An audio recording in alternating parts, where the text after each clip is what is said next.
নির্বাচনী এলাকার মাননীয় সংসদ সদস্য জনাব মহেন্দ্র চৌধুরী বক্তব্য রাখবেন। আমরা সবাই উচ্ছ্বাসিত থাকি চৌধুরী সাহেব বক্তব্য রাখেন। তিনিও দিন রাত অক্লান্ত পরিশ্রম করছেন এই 6 নির্বাচনী এলাকার জন্য। ইতিমধ্যে ওনার নির্বাচনী এলাকা 6, আমার নির্বাচনী এলাকা 5। আমি ধন্যবাদ দিচ্ছি মাননীয় সংসদ সদস্য মহেন্দ্র চৌধুরীকে।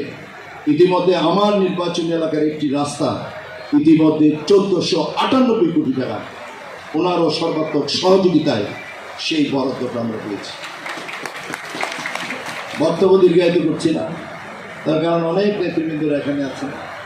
আমাদের জেলা পরিষদের আমাদের সুযোগ্য প্রশাসক আমাদের নেতা মুস্তাক সাহেব এখানে আছেন, বক্তব্য রেখে গেছেন। সিটি কর্পোরেশন প্রশাসক ইউসুফ মোল্লা টিপু আমাদের এখানে নতুন গত 3-4 দিন আগে জয়েন করেছেন, কুমিল্লার নতুন জেলা প্রশাসক করেছেন, কুমিল্লার নতুন জেলা প্রশাসক। এবং আরেকজন যিনি পুলিশ সুপারের দায়িত্ব পালন করছেন, সততা স্বচ্ছতার সাথে কুমিল্লাকে এগিয়ে নেওয়ার জন্যে যেভাবে কাজ করছেন পুলিশ সুপার এখানে আছেন। সামনে সুশীল সমাজের নেতৃবৃন্দরা আছেন। আজকে আমি মহেন্দ্র চৌধুরী এবং জাকারিয়া তাহের সুমনকে একটি কথাই আমরা বলতে চাই, আমরা কুমিল্লা দক্ষিণ জেলা অত্যন্ত ভাগ্যবান। আমরা পূর্তমন্ত্রী আমরা পেয়েছি, আমরা বাংলাদেশের আরেকটি মন্ত্রণালয়, বৃহৎ মন্ত্রণালয়, আমরা কৃষি মন্ত্রণালয় আমরা কুমিল্লাতে পেয়েছি। মনিরুল হক চৌধুরীর মতো সংসদ সদস্য পেয়েছি।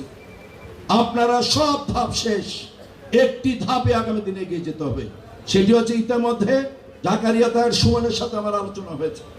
চৌধুরী সাহেব এর মধ্যে 1-2 দিন আমি ওনাকে পাইনি।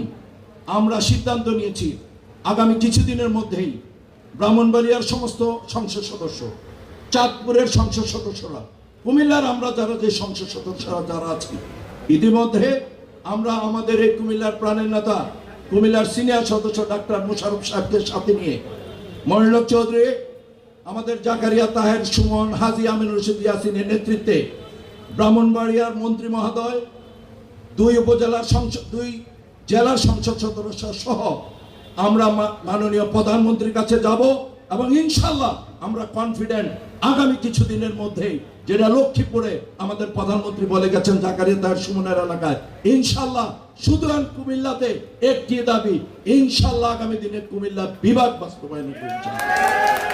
আপনারা অনেক কষ্ট করে আসছেন, বৃষ্টির জন্য পিছনে অনেকটা কষ্ট করছেন।